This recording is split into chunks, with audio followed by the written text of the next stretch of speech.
നിങ്ങളുടെ favourite shows ഇനി ഒരിക്കലും മിസ്സാവില്ല. ഇപ്പോൾ C5 കാണും നിങ്ങളുടെ ഫേവറേറ്റ് ഷോസ് തികച്ചും സൗജന്യമായി.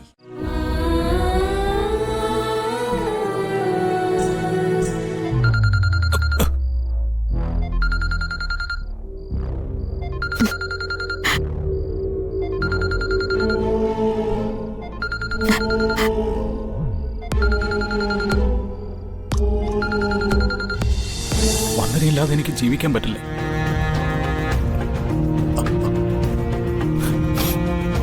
അത്രയ്ക്ക് ഇഷ്ടപ്പെട്ടു പോയി ഞാൻ അവളെ. നിന്റെ ഇഷ്ടം അവൾക്ക് മനസ്സിലാക്കാൻ കഴിയാഞ്ഞിട്ടല്ല, ഇതിനകം തന്നെ നിനക്ക് അവളെ ഇഷ്ടമാണെന്നൊക്കെ വന്ദനയ്ക്ക് മനസ്സിലായിട്ടുണ്ടാവും. പലരും നമ്മളെക്കാൾ നല്ലതെന്ന് തോന്നുന്ന ഒരാൾ വന്നാൽ തീരാവുന്ന അളവിലേ ഇഷ്ടം സൂക്ഷിക്കാറുള്ളൂ. അവളും അങ്ങനെ ഒരു പെണ്ണ് തന്നെയാവും. നീ എന്താണെന്ന് മനസ്സിലാക്കാൻ അവൾക്ക് ഇതുവരെ കഴിഞ്ഞിട്ടില്ല. കോടീശ്വരനായ കുറുപ്പിന്റെ മകൻ, ജനം അംഗീകരിക്കുന്ന യുവജന നേതാവ്, അങ്ങനെയുള്ള നീ അവളുടെ മുന്നിൽ ഒരു കാമുകന്റെ കോമാളി വേഷം കെട്ടണ്ടായിരുന്നു. ഒരർത്ഥത്തിൽ നന്നായെന്ന് കരുതിയാൽ മതി. നിന്റെ മുന്നിലുള്ള ലോകം വളരെ വിശാലമാണ്. നിന്റെ സ്റ്റാൻഡേർഡിനൊത്തൊരു പെണ്ണ നിനക്ക് വിധിച്ചിട്ടുള്ളത്. അവളെ നീ മറന്നേക്ക്. നീ എന്താ ഒന്നും മിണ്ടാത്തത്?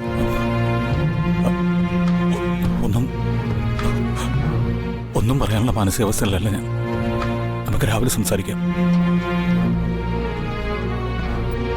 ഹലോ,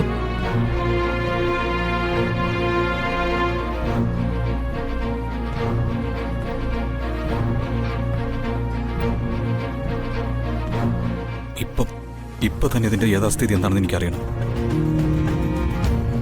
വന്ദനയുടെ വീട്ടിലേക്ക് പോവുക തന്നെ.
വിളിച്ചാലോ? അല്ലെങ്കിൽ വേണ്ട. പുറത്ത് ശബ്ദവും അനക്കമൊക്കെ കേൾക്കുമ്പോൾ ഇനി കള്ളനാണെന്ന് തെറ്റിദ്ധരിച്ച് ബഹളങ്ങാനും വെച്ചാലോ? അല്ലെങ്കിൽ വിളിക്കാം.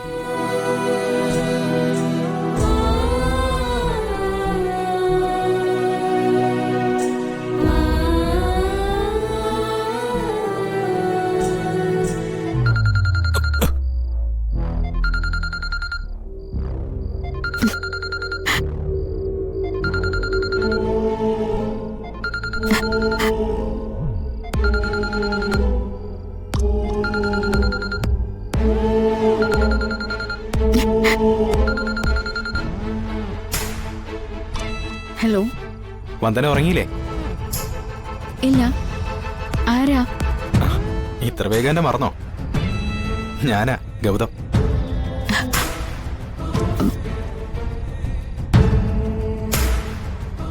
കല്യാണം ഉറപ്പിച്ചവനായിരിക്കും. യാതൊരു സംശയവും വേണ്ട, ഞാൻ തന്നെയാ.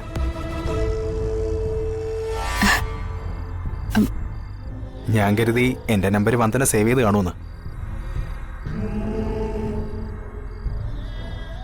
എനിക്ക് ഉറക്കം വരുന്നില്ല. വന്ദനയുടെ ശബ്ദം കേൾക്കണമെന്ന് എനിക്കൊരു തോന്നൽ. അതാ ഞാൻ വിളിച്ചത്. വന്ദനയ്ക്ക് ബുദ്ധിമുട്ടായോ? ഈ രാത്രി വന്ദനെ വിളിച്ച് സംസാരിക്കണമെങ്കിൽ, ആ കോള് വന്ദന അറ്റൻഡ് ചെയ്യണമെങ്കിൽ എന്തോ ഉണ്ട്. വന്ദനയ്ക്ക് ബുദ്ധിമുട്ടാവില്ലെന്ന് എനിക്കറിയാം. എന്നാലും ഒരു ഫോർമാലിറ്റിക്ക് വെറുതെ ചോദിച്ചെന്നേ ഉള്ളൂ.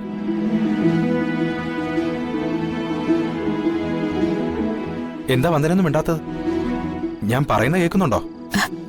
ഉണ്ട്. മോൾ ഉറങ്ങിയോ? ഉറങ്ങി.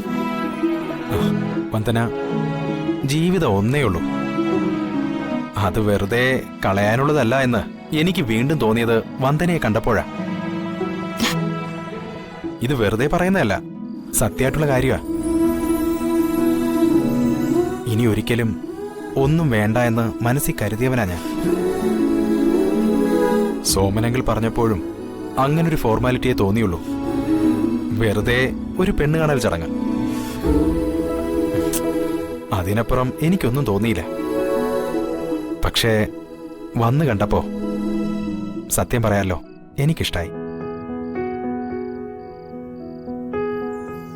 അല്ലെങ്കിലും എനിക്കിങ്ങനൊരു നാടൻ പെൺകുട്ടിയെ കാണുമ്പോഴേ തോന്നും ഒരു കേരളീയത. വന്ദനയിലും അത് തോന്നി.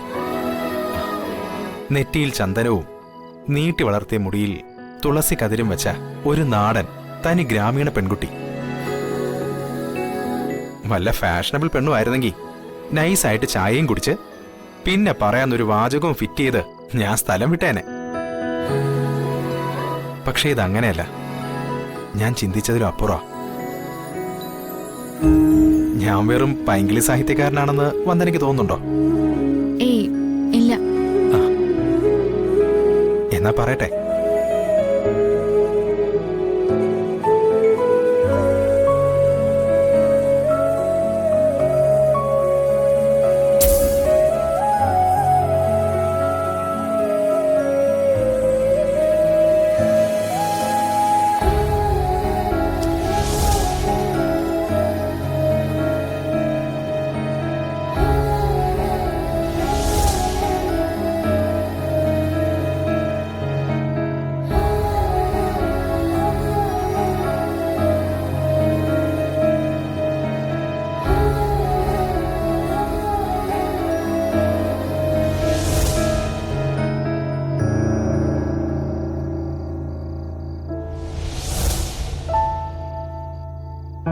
എന്റെ പ്രണയം നിഷേധിച്ചവരോട് എനിക്ക് പ്രതികാരം ചെയ്യണം.